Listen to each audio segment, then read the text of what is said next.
Hi, we're back. Hi, everybody. Beth over there on your left. Krista West, Avlea Folk Embroidery on your right. Oh, I got right under your logo. Look at that. It's almost as if I planned it.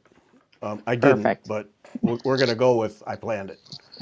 So Krista has a truckload of stuff for us tonight. New stuff. She's got a table in front of her just packed with stuff. Yeah. So buckle up. And Krista, give us a little scan of the background, all the cones of DMC color. Oh, wait. Yes. Let me know when. Now do it. Okay, there we go. There you It's go. the Look at all whole that. glass wall in the Oh, workshop. Yay! I just got that what? done this weekend. It feels huge. Yeah, Beth hasn't been the same since she first saw that. So No, I keep on looking at my daughter's walls and thinking, okay, if I take off everything on those, they're out of the house and off the payroll, Beth. Come on. that's true. That's true. That's true. Come on. I know. Let's go. Yeah, I'm gonna Reclaim. start a new hashtag decor by DMC. So Yeah. Oh, yeah. Perfect. Come on, Beth. Great idea. Reclaim your house. Let's go. Okay, so Krista is with us. Sunday's guest, Joanna Augusto, and she does science-oriented design. She's a scientist and really some cool stuff. So look for that. And then Krista's here tonight, but last Sunday we did the show with Krista. So go listen to that if you haven't already. And I'm taking names if you haven't. So watch Yeah. yourselves. Next week we'll have a regular podcast. Something that isn't on your list, Beth, Easter Sunday at 2 o'clock Eastern Time for those of us who are home alone or those of us who've had enough of our families by 2 o'clock Eastern Time, whichever works for you. We're going to have just a stitching, chatting, killing an hour and a half show right here on the YouTube channel. So 2 o'clock Eastern Time, and I'll put that on YouTube and mention it in the podcast, or on Instagram and mention it in the podcast. But if you've got an afternoon, Easter afternoon, and want to do some stitching with some friends, join us at 2 o'clock Eastern on the YouTube channel, and we'll just have some fun. Winners from the last time, and I'm sure all already have yours. Brenda Ehlers, Jurgita Petrowski. I bet that was close. Charlotte Jorgensen and Tina Della Cuesta. You are all winners, and I'm sure you already have your stuff. Tonight we have Krista has loaded us up with giveaways. All right, just you don't have to show them yet, Krista. Yeah, there's all kinds. we got Because loads and loads. the giveaways are part of the show. So let me tell you how to do it for any new people. Giveaways are for those who watch the live show, because I do the drawing right after the show. There are 12 kits that Krista is giving us to give away tonight. 12 kits, and you'll learn about them as we go through the show. Krista is waiting on the printer to deliver what she needs to finish off the kits. So we'll do the drawing, and then I will send all of your addresses to Krista, and then as soon as she has the materials, then she will send them out. So if they don't get to you right away, just be patient. It's the printer's fault. Yes. 12 of them tonight. The way you do it, if you're new here, is you send an email during the show. It has to be during the show. It's right here. You send to Gary@WeTalkFiber.com. In the subject line, you put the word Avlea. Don't put anything else, just Avlea in the subject line. And then in the body of the email, you put your name and address. Please don't forget that. Really hard if we don't have that. So email during the show, Gary@WeTalkFiber.com, Avlea in the subject line, name and address in the body of the thing, and send it in during the show, and then you'll be in the drawing at the end, and then Krista will take it from there as soon as the printer does her job, its job. So there's that. Let's see. I got it all. That was quick. So Yay. Easter Sunday, 2 o'clock Eastern Time, right here, if you want to join us for some stitching and a break from whatever it is you do or are not doing and need some diversion. Right. Yeah. Whatever works. See if I can run away for a little bit. That would be nice. Yep, we'll be here stitching. Beth's going to try. We'll see what Jennifer's doing and see what Cindy's doing. We'll work it out. And your Easter's the next week, Krista. So if you want to join us, Actually, it's 5 weeks later this year. Oh Is my. it really? Yeah, it's actually the farthest apart. Greek Easter and Western Easter are the farthest apart they can be. It's like the maximum. Ours isn't until May. Wow. But I am going to go on Monday and pick up half-priced Easter candy. So, there's that. Yes. Good play. That's good. Excellent. Well done. Okay, I didn't what's your know favorite? What's your Mine? favorite Easter cake? Yeah. Oh, the little pastel M&Ms. Oh, I love those. Oh. Love those. I Yeah. love M&Ms. Peeps. Oh. Yeah, my whole family loves Peeps. My husband took to friends and people heard that he liked them, and so one year we got inundated with like 20 different packages of Peeps, and so he took them outside and roasted them and started making s'mores with them. And I will tell you, it's like creme brulee on a stick. It's so good. If you haven't done it, try roasting. Like seriously, I know this sounds crazy, but it's really, really good. It's like the little sugar part gets kind of caramelized, and Yeah. it's yeah, so it's just how we do it out here in the Pacific Northwest. We roast those Peeps. Yeah. Oh man, I got to try this. Yeah. This. Seriously, Yeah, yeah. I'll have to tell my son. He likes them. He likes them a little stale, so he opens the package and lets them get stale, and then he eats them. No, I got to have them fresh. Yeah. Oh, you like fresh Peeps? Okay. Yeah. All right. And I think that's one of the great debates of what stale or fresh. I think that there's two camps there. Yeah. Yeah. No, I got to have them fresh. Yep. Oh, Cindy's in for Easter Sunday. I did not know that Orthodox Easter could be that far away from. Wow. Yeah, it doesn't happen very often, but once in a blue moon, it happens. So yeah. Because normally it's a week later, right? I mean, that's pretty typical. No, it's anywhere from a week to 4 weeks different. Wow. So Wow. Weird. it's just use an older calendar, so that's why. It's a little Yeah. bit of a crazy thing, but yeah. Yeah. Huh. Learn something every day. Yeah. Let's see. Alicia, let me tell you about Peeps. You go to the store and you can get them. I think they come 5 or 6 in a sleeve. Okay. You buy 2 sleeves. This is the technique. You buy 2 sleeves, and then as you're leaving the store, you crack the first one. And then you eat all of those before you get to the car. And then you have the second one to enjoy on your way home. That's the technique. And then insulin is helpful after that. Yeah. No. Okay. Oh, yeah. And I was wondering when Passover was. Sandy noted that Passover is much later, because I was looking at it. I was like, well, when's Passover coming? I didn't see that. Oh, I didn't know that. Well, yeah. It's these old calendar stuff. Yeah. Okay, let's get going here. Enough about Peeps and that stuff. Krista, when we did the show Sunday, we went over our hour and we forgot to talk about your upcoming book. So excited. Yeah. So, all right, I'm going to put the picture up of the book cover, and then you tell us about the book. And let's see, I'm going to try and turn up the volume for Krista a little bit. Technology. So hang in there on that. So here's the book. Whoops, that was the book. It's going to be there again soon. There we go. So tell us about the book. Okay, so for a number of years, I've been thinking, how great would it be to have like kind of a all-in-one guide to folk embroidery, how to use folk embroidery, how to adapt it, how to do the math, how to finish into all sorts of different projects.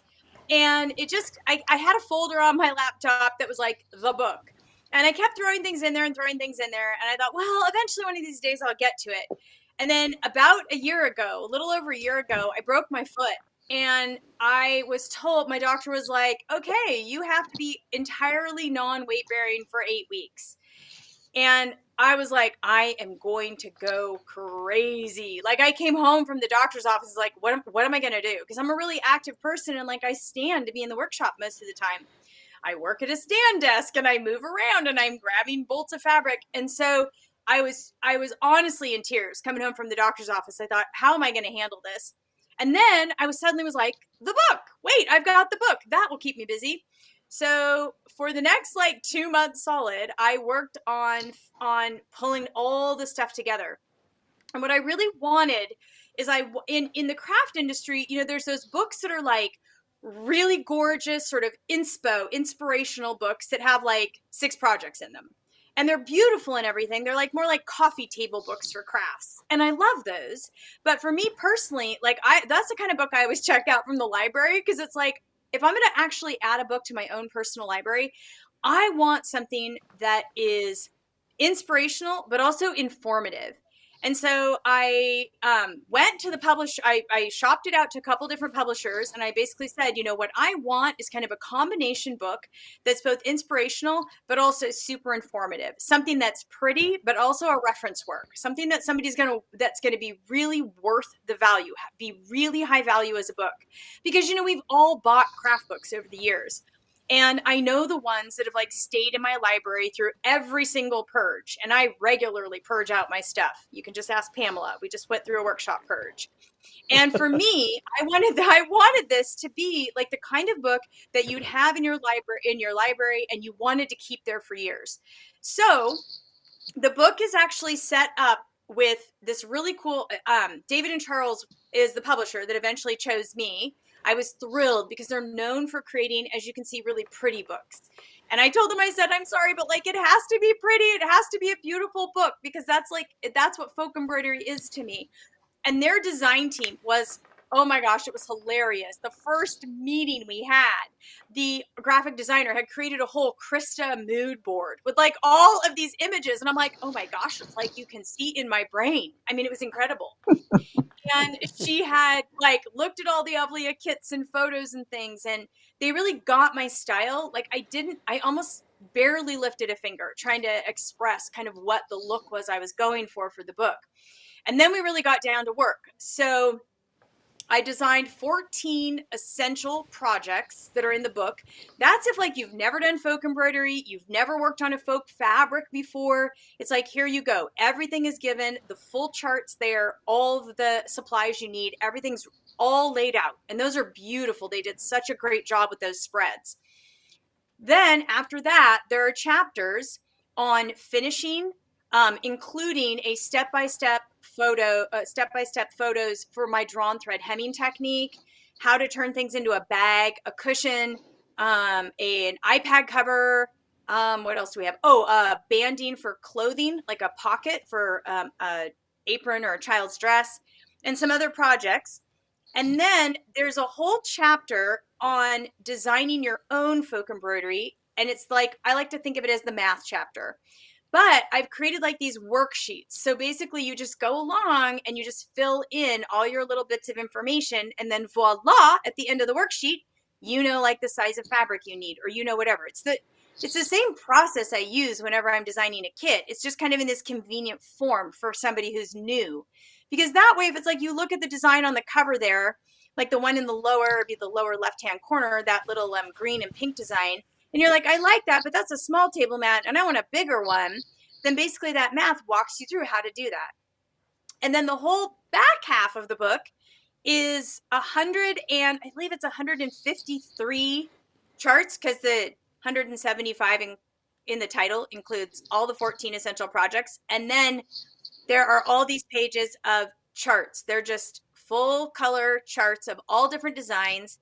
And every design has a repeat box around the section of the design that can be repeated, so that it basically makes it easier for you to repeat it and design it.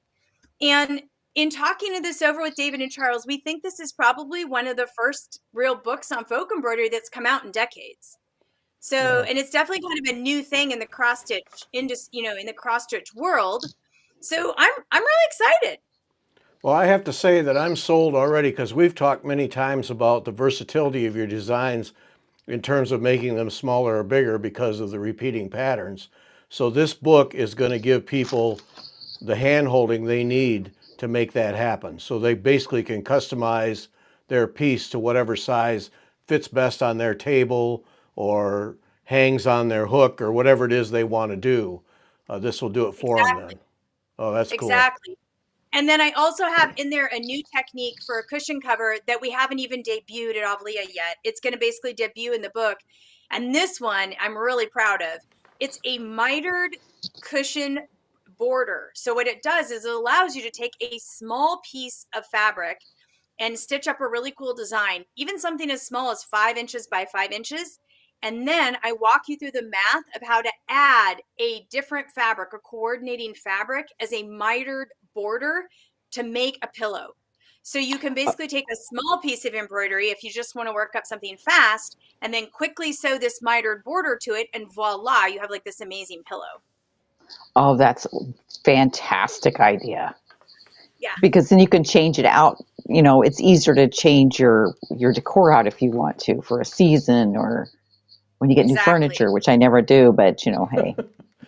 Okay. Nice well, theory. it also plays in, I also wanted to play in well with like the quilting world, and the sewing world is starting to kind of like slowly find me because folk embroidery is designed to be used. And so I wanted to kind of like basically, you know, work within those worlds too, so that people who sewed could do something like this. They could combine their cross stitch and their sewing. Oh, my little brain is a whirling because I keep on thinking, you know, there's so much fun fabric. So you get a fabric that you like. You say, well, I want these colors. And then you can do a little design in the center and use all that fun fabric. Oh, I love it. You will be taking your cross stitch projects to your local quilt store. Absolutely. It's going to happen. They're going to be happy to see you coming. Yeah. Right. Okay. When can we get the book? Okay, so the book is releasing August 27th, 2024. So we still have a few more months to wait. But we'll be doing lots of pre-release stuff, and we will be selling it at the Avlea website. It will also sell in other locations like Amazon and craft stores and things like that. Okay, and we'll do a show before it releases or about the time that it releases. We'll do a show with Krista and talk about it. So pre-order, is pre-order going to be an option or? Well, that's a good question. I don't know. I'll find out. Okay, yeah. Anyway, coming up here in August, so not as far away as you think. So that's going to be really cool. All right, a little different book. Yay! Looking forward to that. And I can tell Beth's already got ideas, so buckle up. Yeah. Yep. I always have ideas. Do I have time? Yeah, another show, and we'll take all your ideas. All right, let's start out. What's first on your little docket there, Krista? Okay, so let's talk about folk flourishes first. I think that's a great place to start. Okay. So, do you want me just to dive in? Yep, go for it. Okay, great. Okay, so as you can see, I am actually wearing my workshop uniform today. If you could see all of me, you'd see I have black leggings on and my workshop shoes, which are my comfy shoes, and my white linen shirt. I wear these all the time in the workshop because I can roll the sleeves up, roll the sleeves down if I get cold, and I love just plain linen shirts. I wear them all the time. But I was looking at them last fall, and I was like, I'm kind of getting a little bored because I'm like always wearing these same white shirts. And I was like, you know, I remember when I was a kid, way back when in the 1970s, you would see these embroidery designs like on the back of shirts, like on shirt yokes. And I was like, I wonder if I could figure out a way to do that on a shirt. And so I thought, oh yeah, there's a way to do this. You use waist canvas. So I bought some waist canvas and I started stitching with it. And within 3 stitches, I was like, oh my gosh, I hate this process. This waist canvas is too crunchy. I hate it. There's no way this is happening. This is gross. I cannot deal with this. I can't stand like prickly or crunchy fabrics, like ooh. And so I kind of set it aside for like a week and I was like, but I really want to embroider my shirt. And so I was like, okay, wait, I'm going to go into the workshop and we keep a big scrap bin of all the Avlea scrap of all the end of bolts so that we can make up our scrap bags. And I was like, I'm going to grab every single fabric we bring over from Greece and I'm just going to try them one after another and just see what works. And sure enough, one of our 26 count thread fabrics worked. It was like genius. And so what it does is allows you to. Oh, look at that. Oh, that's fantastic. On your shirt and on your sleeve. Let me see if I can turn my sleeve. Your sleeve. So I was like, oh, this is cool. I'm going to just keep going with this. So I started wandering around my house and I grabbed some old shirts. And then I was like, oh, wait, I really wanted to embroider some little dresses for my little granddaughters. And so I realized with this technique, I can just get dresses off of Old Navy. So what I did is I got these adorable little cream colored sundresses. Let me show you one. Actually, let me show you the baby one because it's smaller. These little cream colored sundresses off of Old Navy. And then I just started embroidering them. Oh, and actually, I grabbed the wrong one. Let me see if I can. It's on the other side. Yeah, I know. I'm just realizing that. Okay, here we go. So this one has sailboats on it. That one's the May release because I just grabbed the wrong one, but I'll show you the ones I did for the garden kit. And so here's the same little sundress. I bought a lot of Old Navy sundresses. And here's the one that has like just a little bit. Okay, let me see. Oh, there we go. A little bit of folk embroidery on the hem. And then I did one for her big sister that coordinates, but it's not the same, but at least coordinates. And it's a little section of the Calliope's Meadow kit, which has been really popular. And by using this technique, I have a sample here to show you. Oh, good, because that was going to be my next question. Can you show us? Yeah. And then I got going and got them little linen shorts and put like little flowers on their little linen shorts for summer. And I've got more to show you, but I'll show you the technique first. And then right about the same time, I knew this was a technique I was going to have to show. It's super easy to pick up, but I knew I was going to have to at least show it so that people could wrap their mind around it, because not everyone is familiar with waste canvas. And I really wanted these kits to like appeal to especially like younger stitchers and really to like the visible mending trend and people who were looking for something that was really allowed them to personalize and make their, mass-produced clothing really unique. So the basic technique is super simple, but I knew I was going to need to like create videos and stuff for it to show how to do it.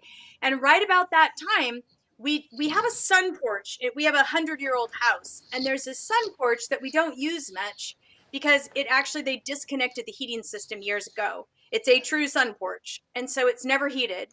But it has this wall of windows. And so my husband had the great idea. He's like, why don't we set that up as a photo studio for you?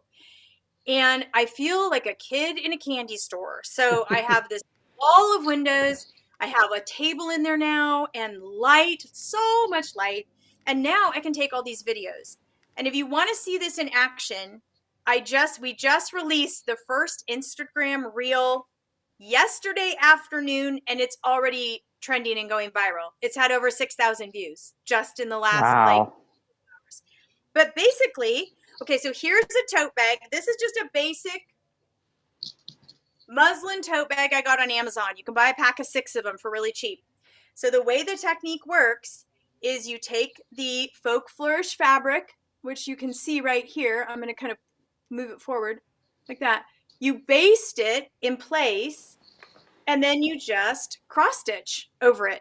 So you just like cross stitch. The one thing I've discovered is that with these designs, you want to start in the middle and work outwards to one side, and then go back to the middle and work outwards to the other side. It helps keep everything aligned. And then all you do is you just start pulling out the threads with a tweezer. It's just that simple. You just remove them. And this particular fabric, the reason this fabric works so well was because it's a fabric it's actually our Mickey 26 count fabric. And it's used in Greece for a lot of like household items like cushion covers and things like that, because it's a very soft cotton thread. And the combination of the 26 count means that the holes are a little bit bigger. And the cotton thread on this has a really nice twist. So you don't tend to pierce the thread very often as you're stitching. You do occasionally, but I cover that in the how-to videos. It's super easy. You just have to like snip it to that point, and then the thread just frees right up. And to date, I have now folk flourished like 28 items. I'm on a roll. This is the design to show you like a finished tote bag. This is the design of the Geometrics kit that's coming out in May. This one's coming out in May. But like, look at that. I did that in like 2 evenings. Whoops, let me get this the right way. So like you can buy an inexpensive tote bag from Amazon, and you can just add a cute little cross-stitch border to it. You can give it as a gift. How great of a little gift this would be, you know? And then, I mean, I'm my family is like basically locking their closets now, officially. They're like, my teenager is like, Mom, do not go in my room. You cannot have any of my clothes. I'm like, okay. But then I went to Trader Joe's because now I'm on a mission. I'm like, what can I flourish? Because this is what my little tagline is, what can you flourish? Or where do you flourish? Because it's like these little folk flourishes. So Trader Joe's sell this pack of like 3 towels for, I think it's $7.99. And they come like in red and green and blue. And I got those and I just put a design on those. That's great. Because I have so many people buy our Posca basket and our bread cloth kits. People love those. But they're a stitching commitment. You're going to be stitching those for a couple of weeks. This you can literally stitch in 2 nights. So I was thinking, especially around Christmas time, how great would it be to like give a little basket lined with your inexpensive Trader Joe's cloth with but a really pretty little bit of stitching that you did yourself. I just think that idea is really cool. So wait, Krista, come back with that. Come back with that towel. Yeah. So when you buy the towel, is the band is part of the towel, and then the white up above and below the design is part of the towel too? This is the Trader Joe's towel. The Trader Joe's towels come like this. They're just basic kitchen towels. I did it just on one section because I thought it'd be really nice, like laid in a basket. Yeah. I could have continued working it. You could just continue working it across if you want. The Trader Joe's towels work really, really well because they have that little white stripe. That white stripe is built in. So as I was placing the cloth, it made it so easy to baste in because it's kind of already there for you. Yeah. Okay, talk about tension when you're stitching over a piece of cloth and then you pull it out. Are you stitching tighter as you go so that when you pull it out, the stitches don't get loose, or are you just stitching regular? Stitched like normal. That was the beauty of it. I just stitched like normal. The one thing I will tell you is like when you put a shirt like this into your hoop, it's a little bulkier and it's not flat. So clothing, I found that with like the smaller items like shorts, I used a 4-inch hoop. And you're going to have some of the garment, like not all the garment, like this one I would have stitched like this way in the hoop, and not all of it's going to fit in the hoop. So I will say I would just try using a little bit smaller hoop. And I did have to stitch it like in a hoop. I couldn't fit any of this in my Q-snap. But again, you're only working on it for a night or two. So it goes together pretty quickly. Yeah. Yeah. And then I'm always concerned about anchoring threads so they don't come out in the wash and with wear. Yes, I'm glad you said that. So for this technique, the one thing I did do is I did knot the floss. So I like broke the cardinal cross stitch rule. But the thing is you're going through a shirt. Yeah, because like, for example, on my shirt, I wanted to make sure, I'll show you on the inside, I wanted to make sure that it would go through the wash. So like on the inside, I went ahead and knotted it. So like I made sure that I knotted it like I would for a hand embroidered piece. I did an actual knot and I secured it that way. And then I knotted the floss off when I was done for that exact reason, because these things are going to get washed. And in the instructions, I specifically note, do not use a pin stitch finish, because I've recently discovered the pin stitch finish and I love it, but it's not great for this technique. Yeah. Yeah. Yeah. Yeah. And I can see you doing those towels, like if you're a bridal gift, what a nice, inexpensive, with money being tight, a nice bridal gift, and it's usable, something that they'd remember you with. I love the idea. I love that. Here's the other one I did that's from the Woodlands kit, and it has like little mountains on it. See if I can get that there. So that one has like a little mountain design on it. So I've put these into 4 kit series. Oh, here, I'll show you. And the 2 that released this month are the garden kit and the Woodlands kit. And here, we'll look at that. So the kit comes, ta-da, the kit. Here's the kit comes with the full-size chart inside, like this, ta-da, with like, let me get it the right way, all the designs. So each kit comes with at least 5 borders and at least 3 motifs. And then, of course, your floss key. And then it comes with floss and a needle. But then every kit also comes with the instructions, because I felt like with this, there needed to be a little bit of extra instructions on getting that waist fabric put together and all that stuff with a few little helpful tips. So that all comes with it. The kits are $24, and that's enough to flourish around 9 to 12 projects. So really, I mean, it's like about $2 to $3 a project, which is pretty great. Right. And it comes with the other thing it comes with 40 yards of floss in whatever palette whatever that kit's palette is. So like Woodlands is green and blues and copper and golden olive, and then the garden is like pinks and greens. And so what we did is we kind of tried to calculate the floss I used in the samples, and then we doubled it so that everybody would be able to stitch like as many projects as they wanted. And that's what comes in the kit. And the fabric that comes in it, it's a 12 by 12 inch piece of the waist fabric. Let me show you that. And it's not serged because you don't want it serged. And so it's a good size square of it. And so and then I give a little sketch of how I recommend that you cut it out, like that you cut it out in 3 by 3 inch little blocks for the motifs. And then the rest you cut in 2 by 6 inch strips for borders. And that works for pretty much every design. So, yeah. And then and then I had a ton of fun making the videos. Videos are something that I've really been pushing myself to get better at. And so with these, I was so proud of the result. I'm probably like the last person on Instagram to figure out how to combine hyperlapse video with other videos. So that was like a thing, but I did it. So proud of myself. And you know what? I'm sorry, but at my age, I'm proud of myself. Like seriously, until I can figure this out. Hey, you bet.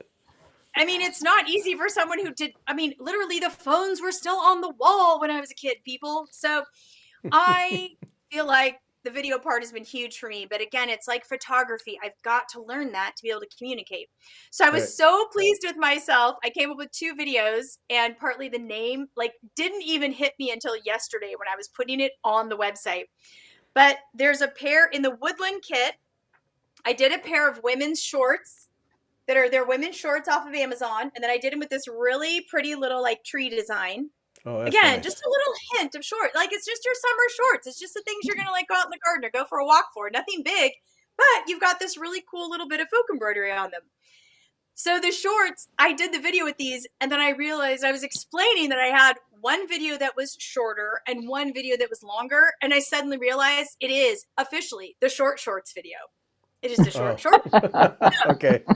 I was pretty proud of myself on that. And then, the other video shows me doing the shirt from Gardens.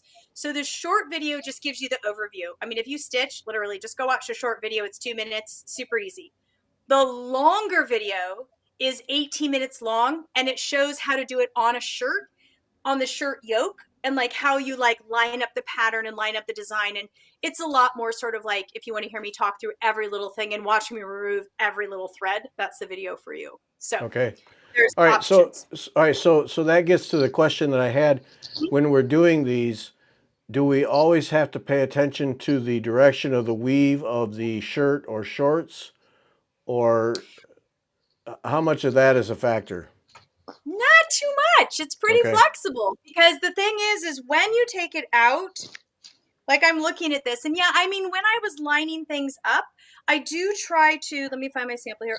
For example, oh, that's not as good of a sample. When I was doing the shorts, I did try to make sure that my fabric was lined up with the bottom of the short. Yeah. So, so you're going to do that. But honestly, it's 3 little trees. It's not going to draw your eye if they are off by 1/8 of an inch. Right. But you could easily put that motif there, that 3 little trees, on an angle there on the corner of the leg. Absolutely. Okay. You could put it however you wanted. Yeah. Yeah. And I was even thinking with shirts, you could even do it down the sleeves. You could do it down a sleeve. You could do it on a pocket. Pockets are a little tricky just because you've got to be able to get in there to work, but you can do pockets too. And then I also discovered it's adorable on these these are new to me, but the little baby bandanas that they do now, these little baby bandanas that are the little, you just buy them on Amazon. They're little they're basically what we used to call a burp cloth, but they're like a little bib. And so that one has the really cute little tree on it. So that was really fun to do. And that, again, took me an evening. What a great baby shower gift. Like Yeah. super simple, super easy, super fast. And it was my daughter who actually told me, I had shown her all the stuff I was working on for my granddaughters. She goes, oh, I'd love it if you could do a kit that's more boy friendly. She said, because like, I'd love to do some of this for friends of mine who are expecting boys. And I was like, oh, that's a great idea. So that's how I kind of came about with the Woodlands kit. So this is from the Woodlands kit. And the Woodlands kit also has a really fabulous bandana that I did with these little birds. And these bandanas, again, these are these really cool Japanese bandanas I found on Amazon. And they come in a gazillion colors. I think they come in like 25 colors or something. So just pick the color you like. And then I did shorts, more shorts, because that little deer on these little shorts for my soon-to-be 1-year-old granddaughter. I mean, oh, how cute is that? And my daughter's like, she'll let me do some of the frilly girly stuff for the girls, but she's also like, Mom, like, we are sustainable here. Like, do something that's much more like, it doesn't matter if it's a boy or a girl. So that's why I put the deer on the green shorts for my granddaughter. Okay. My daughter's like, no, I want to use these again if I have more kids. So like, don't make it all about the girls. So I'm like, okay, noted. So then the other one I did that I was really happy with too was another shirt. And this is again, just this linen shirt I just got off of Amazon. And this one I put this really cool tree design on. Let me see if I can get that on there so you can see it. Yep. It's a really cool tree design. And then this is the one that we released the reel about yesterday. And this one shows the vine work on the cuff. Yeah. So nice. Yeah. So this is definitely more understated. You know, where the one I'm wearing is like, wow, embroidery right there, high contrast. But you could choose a darker color shirt and do something just a little bit more understated. Yeah. So, yeah. So that's all the folk fashion. Are we using 1 or 2 strands when you do that? 2 strands. 2 strands definitely for the coverage. And I will tell you that once you pull those threads out, your stitches will not look quite as crisp as they do on counted thread fabric. And that's because you've removed that fabric that you stitched over, and the floss doesn't lay on the garment fabric like quite the same as it does when your threads are going between the threads of counted thread fabric, if that makes sense. Yeah. It's got almost like a little bit of a plush quality to it. Okay. Yeah. Right. Okay, so then that answers Josie's question. Can you use the loop method? So yes, you can, because you're using 2 strands. So you can start with the loop method and then knot off at the end. Yeah. You can. You can do. I tried both. You can use the loop method, or you can just start with the knot, whichever is more convenient. But the one thing I would tell you is when you end off, always end off with a knot, just to keep it secure for washing. Yeah. Right. Yeah. Right. Absolutely. And then you're using all DMC, so we don't have to worry about color fastness. You know me. If it can't be washed, I won't make it. Yeah. I have people, and they're messy. So yeah, it's got to be washed. Yeah. Yeah. Okay. I like those bandanas. Because I wear one when I garden. Or doing stuff in the, you don't want the spiders in my hair. I'm seriously. So, you put the little bandana in. I wear them when I'm hiking or I'm out in the summer. Because of my gray white hair here, it's like I burn really easily, and I'm fair skinned. So like I always have a bandana like in my hiking backpack or just, in my pocket in the summer. And it was funny, as soon as I finished them, it's really funny. My oldest daughter she's an amazing seamstress, and she actually has her own, she actually has a christening gown company. And so she's very talented, but she's never picked up cross stitch. But as soon as she saw this bandana, she's like, oh, Mom, I think I do want one of those kits. I can think of some things I want to do. And then she was like, and I have dibs on the yellow bandana. Like, I want the yellow bandana after you're done with it. I'm like, okay, yellow bandana's coming for you. So yeah. Yeah. Very cool. All right, before we move on to the flourishes, what kits do we have available now, and then what's coming up? Okay, so the Woodlands kit and the garden kit just went on the website yesterday. Our printer, as you mentioned, is on the fritz, but the local company that I bought the printer from, wow, people, this is a story and buy local, ran all the copies we needed. So we got the patterns yesterday. So that's the that's the woodlands, and then the garden. Those are the ones that we're doing the giveaway of today. So that's garden, and there's the garden shirt. So you can see the garden shirt there. That was I loved this design with that kind of vine work. Yeah. That's my other white shirt. Nice. Yeah. And then the ones that are coming out in May is the Seaside kit that has the little sailboats and little, oh my word, I have to show you those because they're so adorable. So the Seaside kit has this adorable little Greek trieme ship, which I just adore. It's like a little Greek sailing ship. Again, more linen shorts. Yep. My granddaughter is going to be dressed in style this summer. Yeah. Yeah. And then that one, I had a lot of fun with. That one's in a really fun colorway. It's turquoises, and it's turquoise and alizarin and my golden olive and shell pink and soft blue. And this is the shirt design for it. It's like this really cool kind of chevron-y design. And I had an old pink shirt that I did on this one. So this is another. You can see I have a lot of these shirts. Yes. And then it also has the really fabulous little sailboat motif, which I just love. So that's that kind of colorway. And that one's coming out in May. And then the Geometrics kit, it will come out with that as well. And the Geometrics kit has, again, all geo stuff. So this is like a really cool knotwork design. There is a little geometric flower design. That one's a little bit harder to see, but I can get that a little closer. Yeah. And then on this one, the other thing I embroidered on too was napkins. So in the Geo kit, I did a series of designs on napkins that are all, let me see if I can show you those. Oh, yeah. So those all come in the Geo kit. And then a really classic peacock feather design. And these were pretty great. I worked up the napkins literally it was like one napkin a night. So you could in a week make a set of napkins. And that's another Trader Joe's find. Every once in a while, Trader Joe's will sell, these aren't them. I actually made these from Essex cotton linen.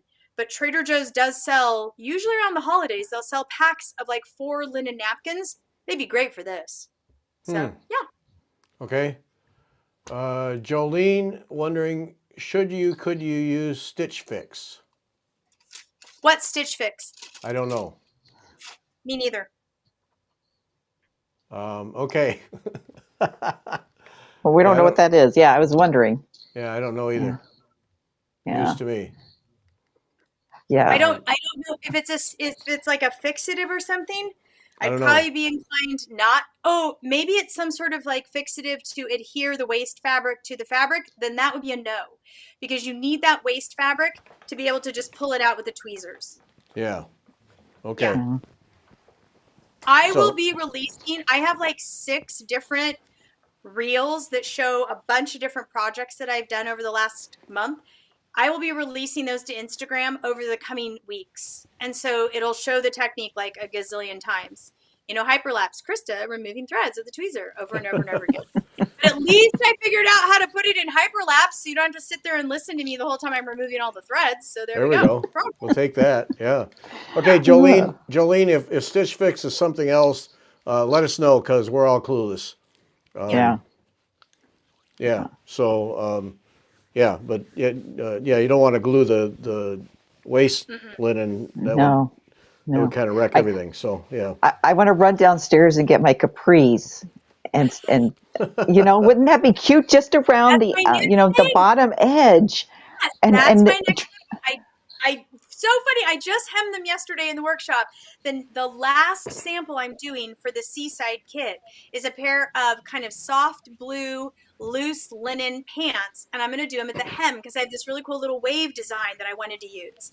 And I thought, how cool is that? You can just put just a little bit on the hem of your pants, just wherever, just a little bit, Just add a little class. Yeah, exactly. And I think we were talking about it on Sunday, Beth, but embroidered clothing and ornamenting your clothing is really having a moment. And I don't think that's going to go away for a while, because I think we really want to find a way to make our clothes feel more like ourselves. Right. And this was kind of my vision with this whole idea, was just to let people add that little bit. And I'm going to wear my linen shirt in the workshop like every day, and I love the thought of making myself like an elaborate, folk embroidered blouse, but where am I going to wear it? I'm going to be too afraid to wear it. Yeah. Right.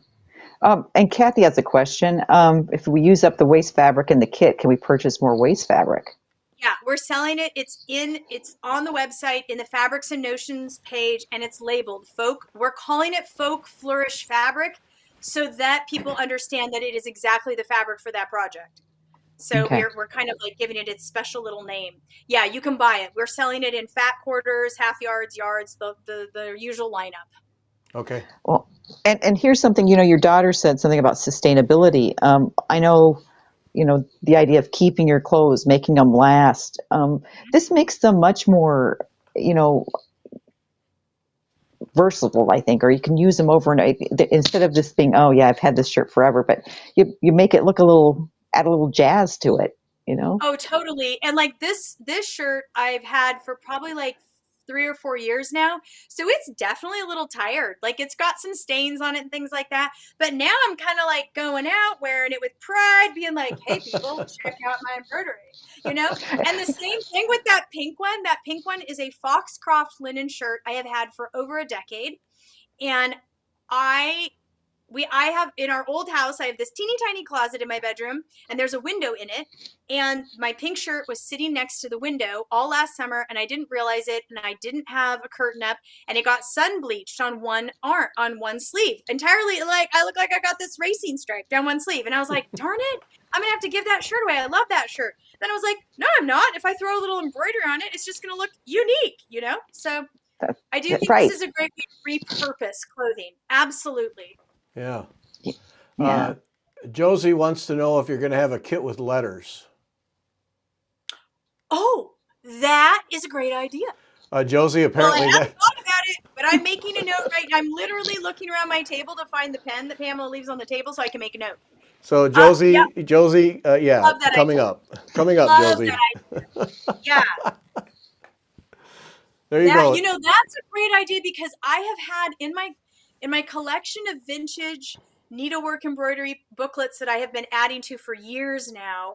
Every once in a while, I come across a really awesome series of letters. But because folk embroidery, like we don't really use letters much, except for like the Greek alphabet free chart that's on my website, I haven't really done anything with letters. But oh my word, I love monograms. I've always loved monograms. That's a great idea. Yep, I'll put it on the list. Letters, there we go. Great idea.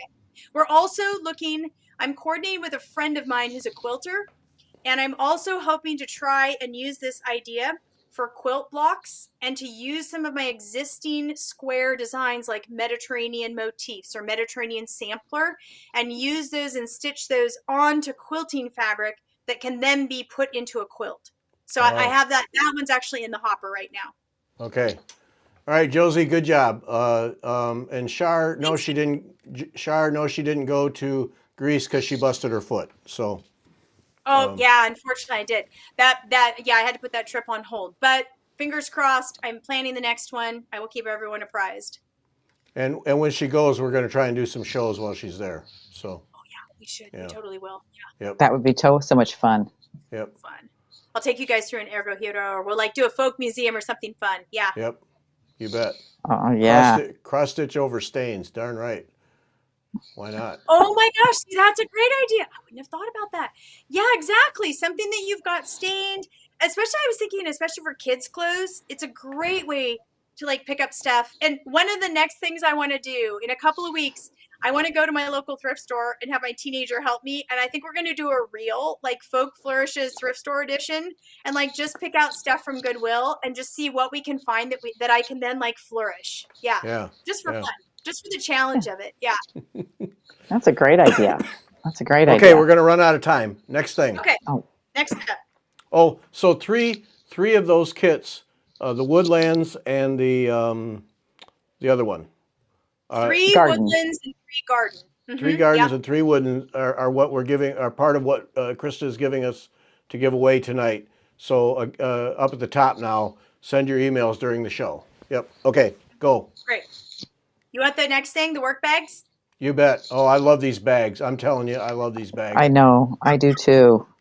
the crazy Avlea work bag. Okay, well, I'm going to show them to you first, and then I'll tell you the story. So this is the new mirror medallion, small version with the design printed on. It's printed on, if you can see it there, in a, it's like a soft cordovan color. And then this is the large version. So bigger, design is bigger. Same idea. Cotton, 100% cotton muslin bag, drawstring top. So you can put it like that. Then the Thessaly floral design is here. That's the small version. This is printed in black. The factory was supposed to print it in the cordovan color, and there was a little bit of a communication breakdown, and they didn't. So they're black. But, we just decided to run with it. And then the larger version of the bag. So that's the large one. And we're giving away one each of these. So we're giving away one of each of those that I just showed. And, okay, so the bag. For those of you who haven't heard the story of the bag, it's pretty funny. It was during the pandemic, and we had kids, we were homeschooling kids at home, and I thought, well, we should do a craft project. And so I bought just the plain muslin bags. And I let the kids decorate them. And then a couple days later, I was in the workshop. I had extra bags, and we had the stamps, the 6-inch stamps that we used when we first started producing embroidery hoop kits to stamp the fabric. We don't stamp it anymore because it's highly annoying. And so I was like, well, oh, wow, I wonder, the kids colored on those bags. I wonder if we could stamp the bags. So I took out the design and I stamped the bag, and I'm like, wow, that's so cool. And I thought, this is a cool looking stamped work bag. Honestly, I'm an embroidery designer. It never once occurred to me that anybody would want to stitch that. Never. So I thought, well, it's just a cool bag. And this is something cool. And I had them. I think I had 7 of them. And so I put them on the website thinking, well, this would be cool. And people went crazy for them. And next thing I know, Pamela and I are hand stamping bags and hand stamping bags and hand stamping bags. And it's highly annoying because every third one, it doesn't take the stamp well. And we ended up with having to ditch every third one. It was so frustrating. So I finally started getting them. I had them made in a factory last fall, and they've been working on the production for the last couple of months. And we just got them all a few weeks ago. And so we had so many people want to stitch them that they were like, well, what floss should I use? And what is the design supposed to look like? And whatever. And I just looked at Pamela. I said, you know what? Whatever. Just throw in all the stuff. Let's put the floss in. Let's put the photo card in for the design. Let's put the stitch diagram. We already had all of that. So we're like, let's just put it all in there. So now the work bag comes with that, along with a beechwood hoop. Ooh, a nice little 6-inch beechwood hoop with a brass set screw. Yep. And then, of course, the floss. And then it comes with our Avlea floss organizers, which, if I do say myself, are really pretty. And then it comes with hopefully I can get to it. It comes with a needle minder. The Thessaly floral comes with the Daphne. And the mirror medallion, I think, comes with pumpkin seed, if I remember. It says on the website. And then a needle each of both cross stitch. Oh, wait, this one's missing a needle. It's probably in the bag because I was moving the bag around. A cross stitch and hand embroidery needle. So what I was really envisioning these for, first off, was just a convenient work bag. But because so many people wanted to stitch them, now you have all the gear. You have the little photo card that shows you how to stitch the design. And then the stitch diagram, all the instructions. Kind of a fun fact about my Avlea instruction booklet. My Basics of Hand Embroidery instruction booklet, which, by the way, is a free chart on the website. You can just get it. All of the sketches in here are actually from Jacqueline Enthoven's Stitches of Creative Embroidery, which is one of my personal all-time favorite embroidery books. It's where I learned to embroider, and I got permission from the publisher to use Jacqueline Enthoven's own sketches in our booklet. Kind of fun nice. little fiber fact. I know. I was really proud of that. I didn't think they'd say yes, and they did. So pretty amazing. Okay, and now then, assume, Krista, assume that we can buy the kit, or if we already have those designs, we can just buy bags separately. So if we want to do, yes, I'm glad you said that. Yeah. So the other option we have is we're selling a 2-pack of the large bags. I think it's like $18 with free shipping for a 2-pack of the bags. So if you just want storage bags and you already have all your own embroidery gear, It's actually a pretty great deal. Great little like stash buster of your floss. So if you have a hoop and everything, you can pick up, these for $2, two for $18. And so that's also in the giveaway. We're giving away one of each style of work bag as well as the 2-pack of the large bags. And the large bag is either the mirror medallion or the Thessaly floral. Yep. So Okay. anyway, yeah. As I recall, when you sent some a while back and we gave them away, they're really nice bags. These are even better than the bags because that was one of the things. By going to working directly with a factory, I was able to kind of get another notch up in quality in terms of the bags. So they're very sturdy. They're sturdy. And we actually chose the factory. We had 3 different factories that sent us samples, and we chose them because the cording was like really good quality on the last factory. The one we went with, because I really wanted a really durable bag. Because if this is protecting your beloved embroidery that you're working on, like I really wanted it strong and sturdy. Right. Yeah. Okay. All right. So Tim had a question. Yeah, go Tim for it. Tim wanted to know: does the 2-pack have 2 of the same design or 1 of each design? It has 2 of the same, but if you want 1 of each, just put that in the order notes, and Pamela reads all those order notes, so she'll just change it up. Why not? I probably should have that variation. It just didn't occur to me. Sometimes stuff just doesn't occur to me until people ask, and then I'm like, oh yeah, that's a great idea. So just things like that. If you ever have a request like that, just put in the order notes. We have people do that all the time. Like, for example, the other day, somebody was like, well, I love the Aegean Octagon kit, but I've already made something in 924 blue. Could you make it up for me in 469 avocado green? I'm like, great. Yeah, as long as we have the floss, we'll change it out. Yeah. Oh, perfect. Okay. Yeah. And there was another question here. If it goes, this must be the flourishes thing. If it goes in a quilt, would we need interfacing on the back after it's sewn before it goes in the quilt block? I don't really feel like you would. I've embroidered. That's a really good question. But like, for example, this is Essex cotton linen. This is what we use for our cushion back kits, but it's also very popular in the quilting world as a solid block color. People love it.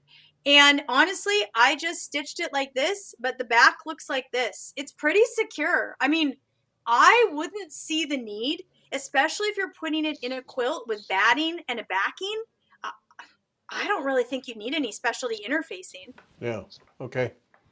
Oh, and Josie beat me to it. When you do the alphabet one, the Greek alphabet would be cool. Actually, that's a great idea. Okay, awesome. Great idea. Yep. Hey, yeah. Yeah, why not? We can do ideas. Yep. So I love ideas. Yeah, because especially like once I've put all the time and effort into building like that, writing up all the instructions for that middle instruction booklet, once we have kind of the template for an idea, it's pretty easy for me as a designer to be like, hey, I just need a few more charts for this. And then we just like pop in new charts and take a few more photos and work a few more samples. And it's really not, once I've got the general idea, it's not that hard to add new variations. I also thought that the folk flourishes would be amazing combined with my book because there are so many borders in the book. So it'd be really, really easy to just take those borders out of the book and some of the folk flourish fabric and just like go to town. Yeah. Yeah, I could see that. Okay. I could see that. This picture was in what you sent for the of the folk embroidery fabrics, the guide to folk embroidery fabrics. Yeah. And it was in the here. Just let me switch to that. And so I wanted to make sure we talked about that tonight. That's great. Yeah, basically, I've had so many people ask me, like, what's the difference between Mickey or traditional ground cloth, or what's the difference between this or the other thing? So I finally got my act together, and I did an entire YouTube on all the different folk fabrics that we carry. And of course, wouldn't you know, as soon as I did it, we got like 2 new ones in that we haven't added on the website yet because I haven't had a chance to photograph them. But most of them are like variations of other things. But this video basically walks through, it's like maybe 8 minutes long, and it walks through, I just have all the bolts of fabric laid out on the table, and I'm walking through what each one is, kind of what it's best for, talking a little bit about the color, and it just kind of gives you like an idea of like what you might want for your project. Because a lot of people are still really discovering the folk fabrics. And they are a game changer for cross stitch. They're so different than knitted cloth. Yeah. Yeah, if folks haven't used or actually held some of the fabrics that Krista gets, they're very different from from the normal cross stitch stuff, and they have a real nice hand to them, and they're just beautiful fabrics. So you do want, even for your regular cross stitch, I think worth checking out. But yeah, this little guide, I wanted to make sure that people knew that was there. Yeah, And thank you. I've been surprised how popular that video's been. But I think a lot of people, it was one of those things that I just was a blind spot for me. I'm so used to working with these fabrics. I hadn't thought, oh, wait, we need to do a little tour so that everybody has kind of an idea of what they're like. Yeah. Yep. And I agree with you, Tim. Iris Paint Box, is the background on this picture.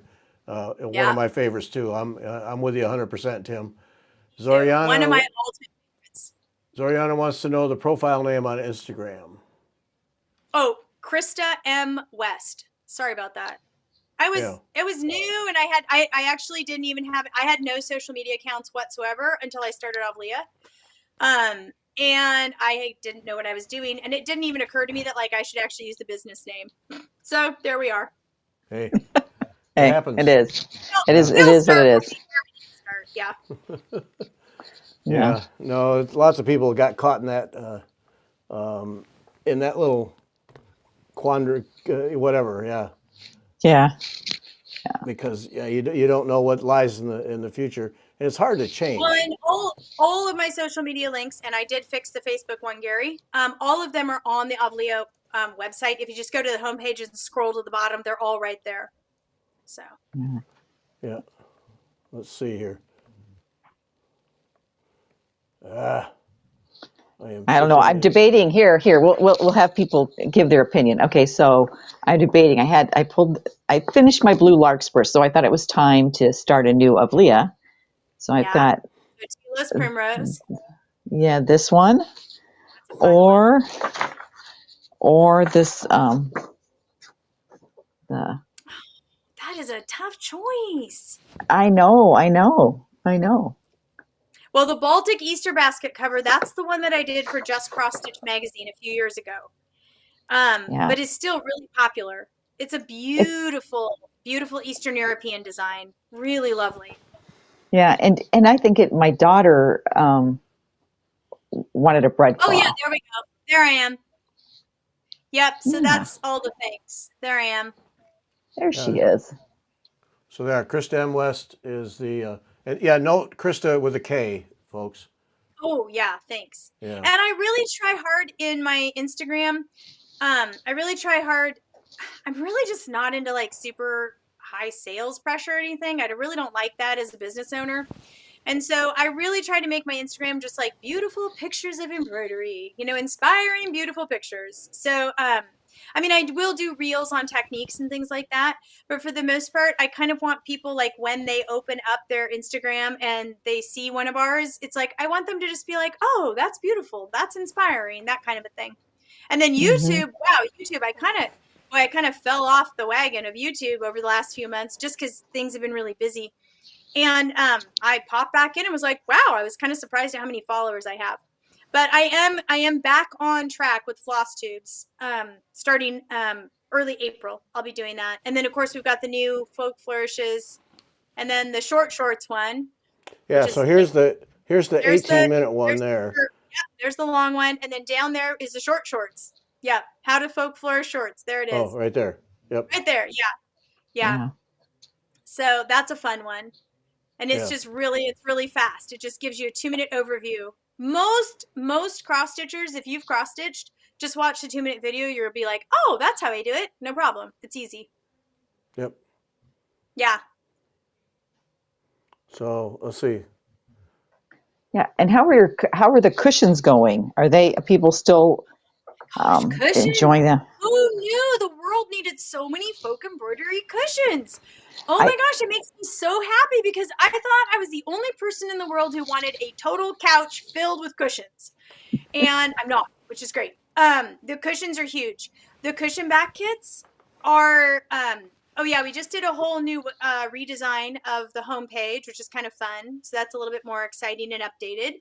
The cushion kits, actually, I'm getting ready to start bringing in even more fabrics. I'm getting ready to partner with a company called Fabulism. For those of you in the quilting world, you may be aware of their fabrics. They are like small batch, small production, really cool, beautiful designs that go well with our color palette.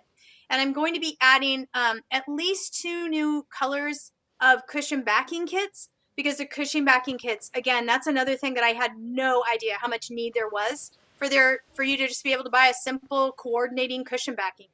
And there's a new video on that too. So there's a video on all of our current cushion back fabrics and like what goes best with what stitching fabric.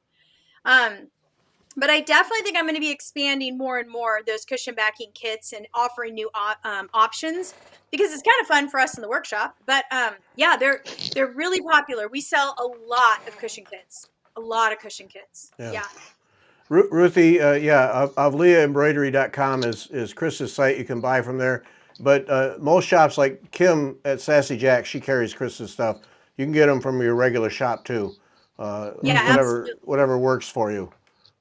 Yeah, Avlea kits are in about 300 shops worldwide now.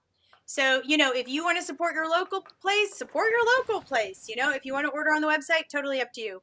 I want everybody to just make that decision based on what's best for them. Yeah. So there's plenty of options.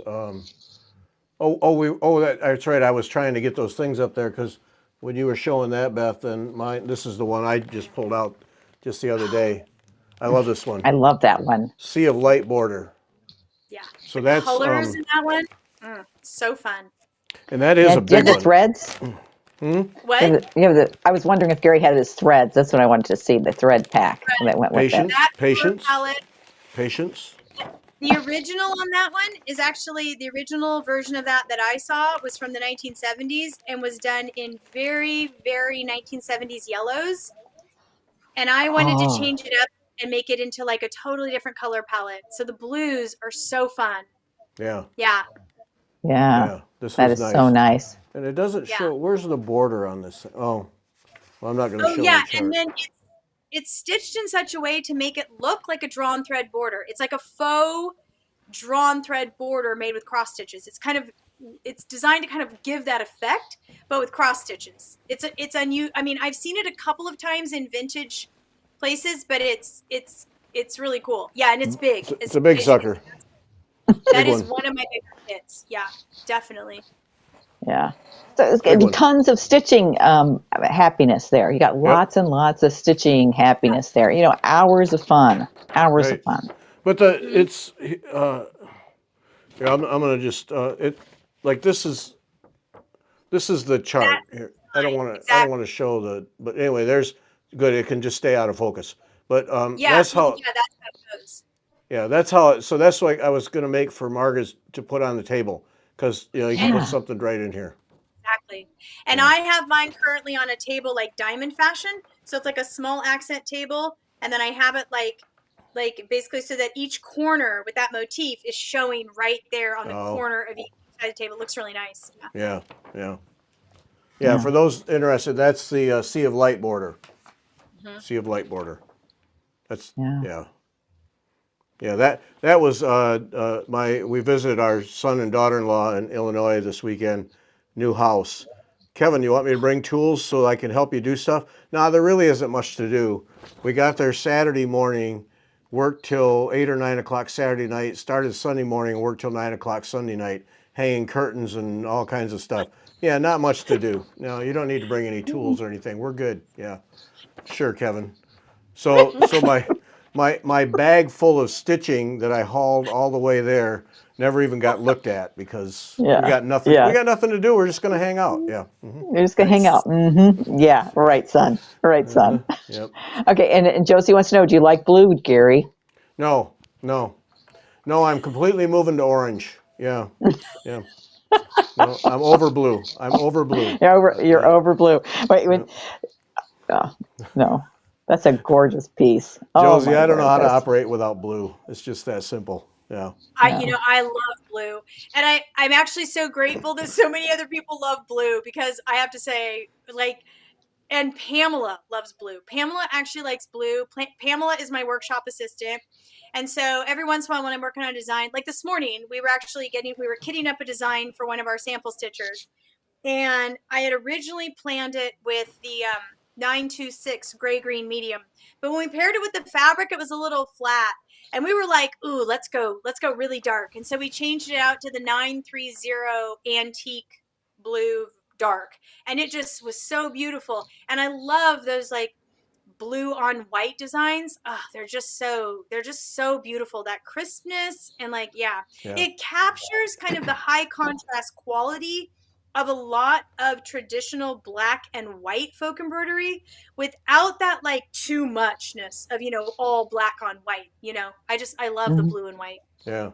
Yeah. Do you have, what do you use for lights in your place? My workshop? Yeah. Anything special? Are you guys serious? Okay, we're really going to get into the nitty gritty. This is kind of embarrassing. Because I'm curious because you're doing so much with colors. Did you? Yeah. Yeah. So, okay. Oh, yes, I am. Okay. So I am very obsessive about the Kelvin quality of my light. So, as many of you know, I spent a lot of my career as a specialty ecclesiastical tailor. So part of that work, I would work with churches basically kind of as an informal textile interior designer. And so I had a list of like bullet points of things that I wanted them to think about. And very top of the list was always, what Kelvin light bulbs are you using? Because fabrics only look good at a certain Kelvin rating. And increasingly when Home Depot was like only offering 5,000 Kelvin light bulbs, people, you send, somebody from the parish into Home Depot to buy light bulbs. They have no idea what they're doing. They just buy the daylight bulbs. And suddenly my gorgeous $2,500 altar cloth installation looks like ice blue when it's supposed to look like this beautiful soft gold. Oops. And I'm like, the darn light bulbs. So I literally got to some of them like, I don't want to talk to you until you change out your light bulbs. Like, I don't want to hear from you. Change those light bulbs. So what we use here in the workshop is a combination of, now you have to remember, I'm in the basement of my house. So my studio, we have a 100-year-old house. One of the reasons we got the house is the basement is 1,400 square feet. It's enormous. And it had full 8-foot ceilings. So, but you will see all the floor joists and all the piping and everything above me, but you can see what we use are actually, right now, we use a string of like party lights, essentially, really high-end kind of party lights that go all around. That augments our LED workshop lights, but everything is 3,000 Kelvin. The reason we go 3,000 Kelvin, because that gives the right level of like kind of soft glow, and it's closer to incandescent. Incandescent bulbs are about 2,800. Daylight bulbs are 5,000, and they're very, very blue. And so the problem is that everything goes to cool, icy tones, and it really makes color matching difficult. So yeah, I only use, in fact, all my LED task lights. Let me see if I can grab one of those. So like we also have the LED task lights over the work table. Those we switched out to, I think the lowest you can get on those is 3,000 Kelvin. So those also, and those I was just able to get at my local Ace Hardware. So all my lights, like the day we moved in, everything got switched out to 3,000 Kelvin. Very important working in a basement, because this is what, also because we're here, and as humans, we like that lower Kelvin light. Like it's just, if you spend too much time in 5,000 Kelvin, you can actually get a little depressed because it's too blue. And so I wanted to make sure that's it. So that, and then as far as when I'm actually stitching, I use a task light that is adjustable Kelvin, and I always set it on the warm setting, the like around 3,000 Kelvin. Okay. Yeah, because you're right, for color matching, it's critical. Yeah. Well, I just wonder that because as people are trying out different colors and designs, it can look really weird, and then, like you said, and then in another color temperature, it looks wonderful. And yeah, you want to make your house look Mediterranean overnight, go around and switch all of your light bulbs to 2,800 or 3,000 Kelvin. Instant. You're going to glow. You're just going to look amazing. Like, seriously, that's why everybody uses those warm, like, ring lights and things like that. Yeah, those 5,000, 6,000 Kelvin lights, oh, I can't stand them. They, like, hurt. Yeah, no. Yeah. Yeah, so, I guess actually when you say that I am really picky about light, but we had to get pretty creative. The other thing I wanted us to be energy efficient in the workshop. So LED is really important. And we are 100-year-old house with original knob and tube electricity. Oh no. So most of our electrical stuff in here, only a small portion of the house has been upgraded from the original knob and tube. And so we don't have a lot of electricity. Like, we have to be really careful about what we're using. And LED light bulbs use such a fraction of energy. They work great in this kind of stuff. Yeah. Yeah. Okay. Yeah, I was just curious, as a designer, because you have to. That's a great question. You wow. Nobody's asked me that in the stitching community. Oh. And honestly, I feel like it's one of the most important things that people don't understand about interior design. Before you put a curtain, a fabric, a rug, anything in your room, get your lighting set correctly. Yep. Yeah. No, I learned that when I was editing the Architect magazine, and part of our business was lighting in retail shops, and so I got several lessons at trade shows and otherwise about what you can do. And Tim brings up color rendering index and how important that is. And it just changes everything. And red was always the test, because if you can make red look right, everything else will look right. And red is really hard. And so it was, that was, I got so many lessons on that, and getting the lighting right and showing what happens primarily to red when you change it, and how ugly it can get, and then it can be beautiful. And there's so much to it. And as a designer, you want to be consistent. So exactly. And I want my photos to be consistent and all of that. So lighting's really critical. And it's also one of those things that's kind of like paint. It's like something you can do that's relatively inexpensive that can completely change your home environment. Yep. All right. Holy smokes. Yes, we got to quit. Okay, folks, why do I keep going blurry? Folks, send your email right away so you can get in the drawing for all the things Krista's giving away. Right there, Gary at WeTalkFiber.com. Subject line. So many Avlea, there's the basket of giveaways. Avlea, and then your name and address in the body of the email, and send that right away, because I go and do the drawing. It's right over there at the other computer. I do the drawing right after we sign off here. So get it in now so that you'll be in the drawing. Only Avlea in that subject line. Otherwise, it goes to places you don't want to be. Like my work inbox. You don't want to be there. No. So that's it. Krista, always a blast. Thank you so much for taking the time and sharing all that. Avlea Folk Embroidery is the place. Check it out. Go to that YouTube channel and see those videos for the flourishes before you do your shorts, Yeah. Yeah, absolutely. All right, everybody. Thanks a lot. Thanks, everybody, for joining us. Bye. Bye-bye.